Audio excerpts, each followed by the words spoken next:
Welcome to Cruising Israel. I'm Emmanuel Kadosh, and I'll be taking you all across the country, showing you all the wonders, activities, and adventures that the Holy Land has to offer.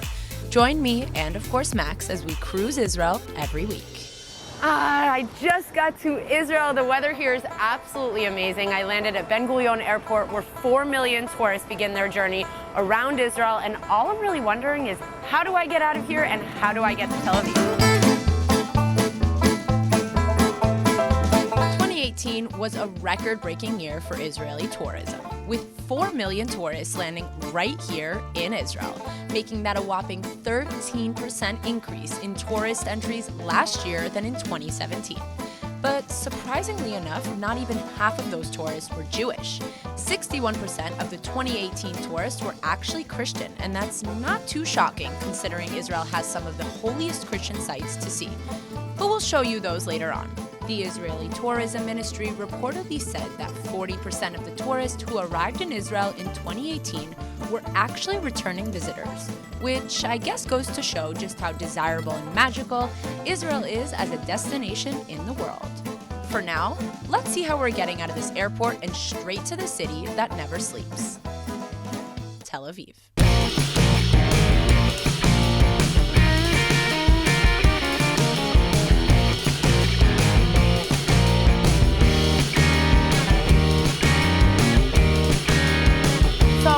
Couple different people here at the airport what are the different ways that I can get into the city, and there's a few options. So what I found is that you can either take the train, which I heard is the easiest and most likely the cheapest, no traffic, no worries.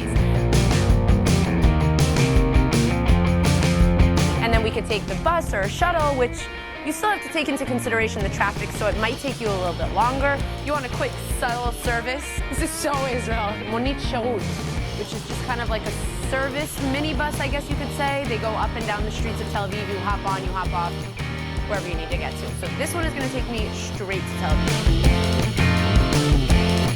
Personal minibus. Doesn't get better than this. And then my personal favorite, a cab. You could take a taxi straight into the city. It will definitely be more expensive, and it will take you more time, but you'll get straight to your destination. Hello. So this is the fourth and unofficial way to get into Tel Aviv. But let me tell you, it'll definitely take you some time.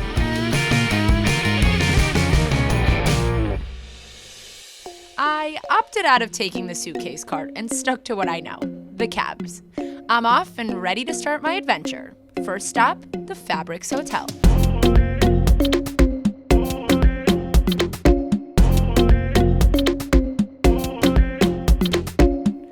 So I've arrived at the Fabrics Hotel, which actually only opened up less than 6 months ago. But it's not your typical one. It's definitely a boutique hotel. It's a new stage because this is the first time that you have a bar and a boutique hotel in Tel Aviv that is doing this concept of an all-day bar. It's very hipster, very urban. We're doing, it's a kind of a neighborhood living room concept.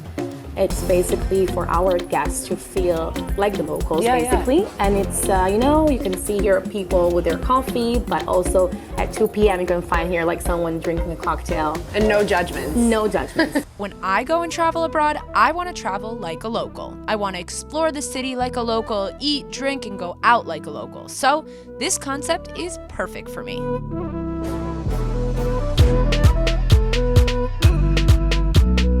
Our guests and the locals can hang out here as much as they want, and our guests can meet new people and also to be part of this vibe that this place is representing. So it's really cool. From what I'm understanding, you can literally spend all day at this hotel, from the gorgeously decorated rooms to the all-day bar located in the lobby. People are coming here from all over, really. From the States, from Europe. A lot of Israelis that are looking for a new experience. We want to provide the experience, not for the person to come and to sleep here. Right. To create something, we're giving you the best food, the best atmosphere, the best design, for you to feel like you're getting something new. Speaking of new, the lobby, the rooms, and the rest of the accommodations all have that new car smell, if you know what I mean. It all seems untouched, fresh, and super clean. The idea behind the interior design of the hotel is meant to keep everything industrial, but at the same time, keep it as a warm design. They have yoga mats. They literally provide you with yoga mats and forcefully have you work out at this hotel. Keep that in mind. What's it like on the bunk bed? Oh my God, there's a TV in the bunk bed. You guys can literally watch TV as you're sitting in this tiny little bunk bed. All right, guys, I'm about to go take a nap and keep you guys secluded. After you have a 12-hour flight, let's say you're coming from New York and you're flying here to Israel, the first, at least for me, and only thing I can think about is getting to the hotel, checking out the showers, jumping straight in, and then starting my day. Someone told me this is home away from home. You have everything here and you don't need to go out. For a homebody like me, you don't have to tell me twice that I don't need to go out. But it's my first day here in the city, so naturally, I want to explore. Let's say a guest comes here and they've never been to Tel Aviv before. What can you recommend them to see or to do in the neighborhood surrounding the hotel? First of all, we have the market, the Carmel market, and we have also the craft market in Chalat Binyamin. And you have all of these fabric shops. This is the first industrial area in Tel Aviv. Right. And they have this amazing food and amazing people and like actually local people that they can meet and ask people and just experience this area as much as they can. All I heard was good food and a fun market, so I think I'm gonna take Mariah's advice and head straight to the Carmel market.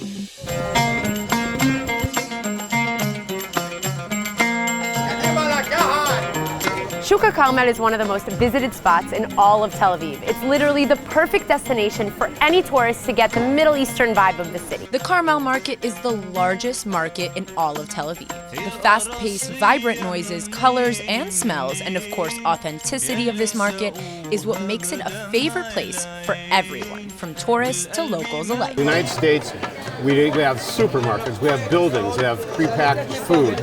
You go to an aisle and you get what you want. Here it's life. I mean, what I love about this place is you can go from stall to stall, see the same things, and just feel connected to what you get. I would buy everything here. It's fresh, it's beautiful, it looks flavorful, and the character of the market is it's just full of life. It turns me on. I come to the Shuk about 3 times a week. It's a fun place. There's music. I don't know. It's the best. I think it's the best place in Tel Aviv. Thank you.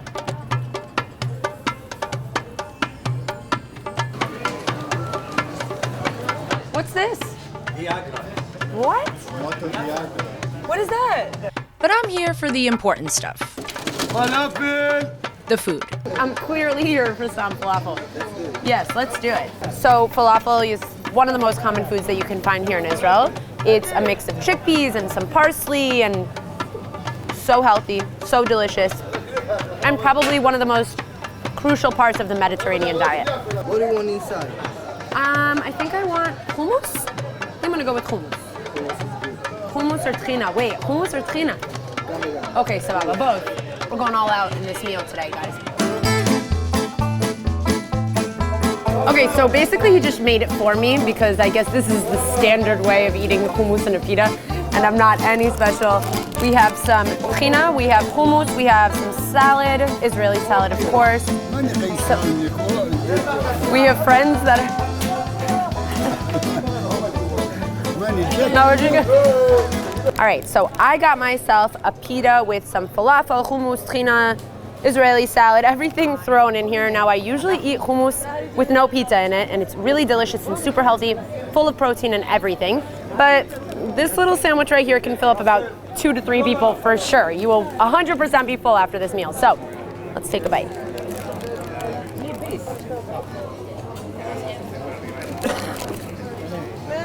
That's what's up. In a study done back in 2016, it showed that over 90% of Israelis say they eat hummus at least once a week, me being one of them. There are a lot of people here that are enjoying watching me eat this pizza, let me tell you.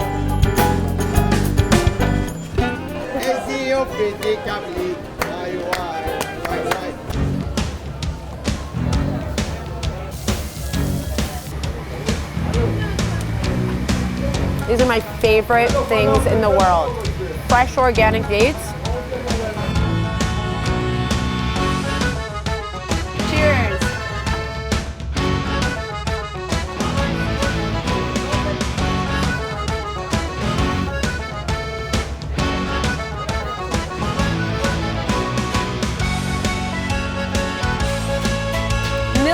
honey cream, anti-aging, super important. So we're walking around here in the shuk, and you can either join us at Jackie's bar over here, which is a quick stop on your walk. This isn't an official bar over here. Or you can make your left to what I call heaven on earth. Put on the glove. Okay, that doesn't work as well as people say will, okay? Let me tell you guys. Okay, so the glove is on, right? These are my favorites. I know not everybody likes these. These strawberries are pretty good. The market at first can appear a bit intimidating, with all the senses stimulated at once, the hustle and bustle and shouting from every corner. But once you learn to enjoy it, it'll soon turn into a spot you may visit more than once on your trip.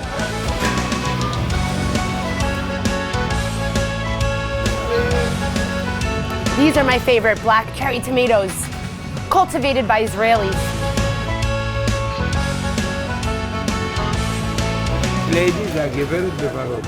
So every week, right before Shabbat hits, everybody, you could see this place packed with people coming to do their grocery shopping for fruits, fresh fruits and vegetables. בננות, הנה העולם, בננות, בננות. Bananot, חברים, bananot. הנה העולם, זה אגסים.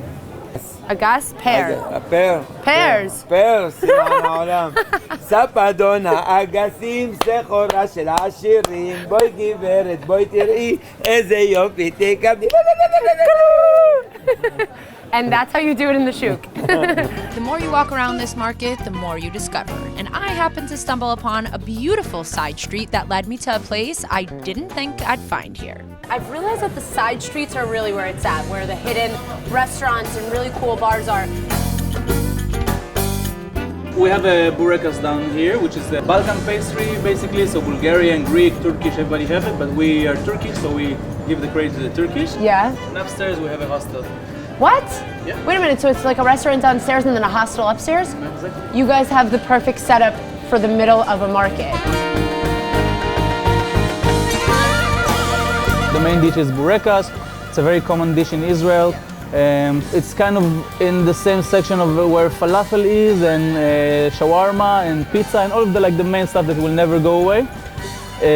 You have spinach and cheese, potato or cheese. It's very like a simple basic food, but the Israeli fusion has a little bit of a difference than what you see in Europe because we have it with a spicy and trina and hard-boiled egg. Now, Yal has been living and working in this neighborhood for years. He knows the people, the houses, and almost everything there is to know about the Carmel market. Basically, when you move to Tel Aviv, you're willing to pay much more than other cities for the rent just because you know everything is around you. Right. So that's what you pay for. You pay for the comfortness of being able to walk not more than 7 minutes and get anything you want. Bars, restaurants, clothing, I don't know, any shopping that you need for your house, the beach, the market. Many of you who have yet to visit Tel Aviv, let alone Israel, need to hear this before you plan your trip here. Some advice from a true local. It's a whole different vacation. It's one vacation is Tel Aviv and you can spend here 2 weeks, 3 weeks and just enjoy the city. And Israel is full of other stuff to do, but it's a different vibe. Wait, hold up. Before I even dare continuing, how could I forget to ask him the most important question of all? I get that you own your own bulekas shop and you have your own hostel, but realistically, how often do you eat hummus? How often do I eat hummus? I would say there's not a week that I don't eat at least one hummus. Plate of hummus, right? Yeah. You're better than me because I eat at least 3 times a week. Yeah, how can you stop yourself? Considering I haven't stopped eating for even a second, why would this be any different? Yal keeps raving about his bulekas, and I know a good bulekas, so yalla, let's try it out. Tahini. Some tahini. All of you guys, it's sesame paste. Wow. Schog is just the classic spicy sauce, right? The egg. So first, I gotta pick which kind of bulekas I want. Cheese, potato, or spinach. Ready? I naturally went for cheese. This is turning out to be such a fun day. Then I have to take it with me straight to the oven to heat it up. Then the plate presentation. This is why other people do this. Come on. This looks like a pretty good plate, right? Yeah, that looks pretty professional. This is Better than I professional. would have done it. How cute. Come on. Let's do this. Let me just give you a fair warning, because burekas is one of the messiest things that you can eat. You can't even imagine what this tastes like. It's so cheesy and gooey on the inside and then like crunchy on the outside in this sauce. Before I head back to the hotel though, let's check out the rest of this hostel. We're standing on this rooftop at this gorgeous hostel, and we made it just in time for sunset. Nothing better than this.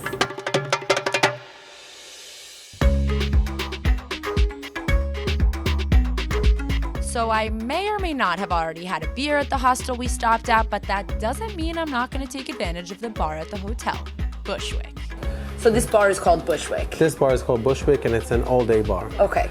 So it's what does that mean? It's from coffee till cocktail. So we open at 7 in the morning for breakfast and specialty coffees. Like these? Like these, like Yes. the Freddo and the Nitro. Then we start our day. We can do lunch, we can do light meals, we can do drinks, we can do coffee. And then when night falls, we kind of close our curtains off and we are a bit more of a Intimate, happening, vibrant bar. It's more often than not that you'll see people drinking coffee and hanging out at cafes in the middle of the day, more than you would see them at a bar drinking cocktails. So I was interested to know how this concept of an all-day bar is really working out in Tel Aviv. More than 50% of the people who came here at noontime are drinking. They're drinking cocktails, they're drinking beer, they're drinking wine. no and it's judgments. Encouragement. Yes, encouragement. Please come to the bar. We started off with some of the bar's specialty coffees. This one tastes like a smoothie. You know what I mean? Yeah. Like the texture of like a really, really delicious smoothie.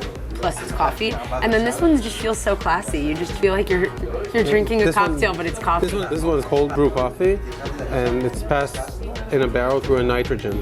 Wow. And this is what gives it this kind of like creamy texture. Yeah. Not this is fluffy. This is creamy.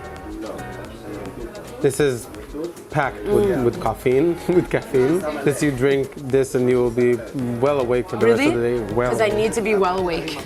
Happy hours are my go-to. Why pay full price for a cocktail when you can get two for the price of one? Am I right? We have happy hour Okay. from 11 till 7. 11 in the morning? From 11 in the morning till 7, excluding weekends. A cocktail here will cost 29 shekels from 11 till 7. A beer will be 18 shekels. We'll have a glass of wine around 20. Good wine. Good not, wine, yeah. Yeah, not the crappy that will just be. That's 18 that's shekels. actually worth that kind of money. What about this whole new concept of, people coming to bars that are in hotels? Is that a thing here in Israel? Well, this is actually part of our forte. We were one of the few pioneers that started this collaborations with the Imperial Hotel in La Ultra. And Imperial, just for the people who don't know, Imperial Cocktail Bar is rated the #1 cocktail bar in all of the Middle East. And so you guys kind of started the concept of having the Imperial Bar at a hotel. Yes, and we were part of pioneers of the entire craft cocktail revolution in Israel. What about Bushwick itself? What's the vibe/concept of the bar? Because you're saying Bushwick, which gives me Brooklyn, but I also get, New York, like general New York City vibes. So what we were aiming for this place is to be like the ultimate urban hangout, where you can chill, you can come with a group of friends to drink at noon, or just come with your laptop to sit and work with a good cup of coffee. Right. And you can hang out all day. This place is big enough. It's spacious, it's vibrant, it's versatile, and you can find your place anywhere. And we were just going for that feel of like, let loose.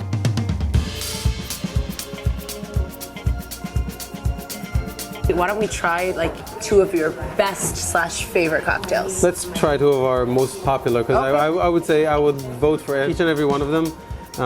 But we'll try one bestseller. that is called Bodega Margarita, which is a tequila-based drink with just a hint of coriander seeds and anise, and kind of like a slushy frozen drink called Nirvana, based on gin, sherry, and Granny Smith sorbet. I know you guys are jealous. I know you're jealous.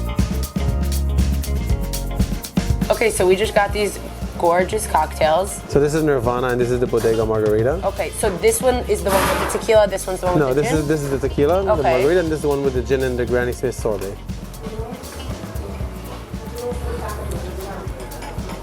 You know what my favorite thing about cocktails is? When it's not too much alcohol where you're like, oh, I can't breathe, but it's not too sweet.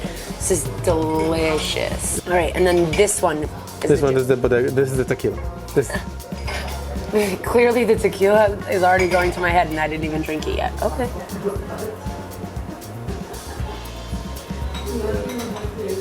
Wow. Two completely different drinks. Really, this is, like you said, sorbet-like, and this is margarita-like, you could say. Both absolutely amazing. Highly recommended here at the Bushwick Bar. And on that note, I've shown you some of Tel Aviv's best, but I'm sure you already know there's so much more to see. For now, I'll be making my way back to my room. I've had a crazy busy day and can't wait for my next adventure. See you guys next time.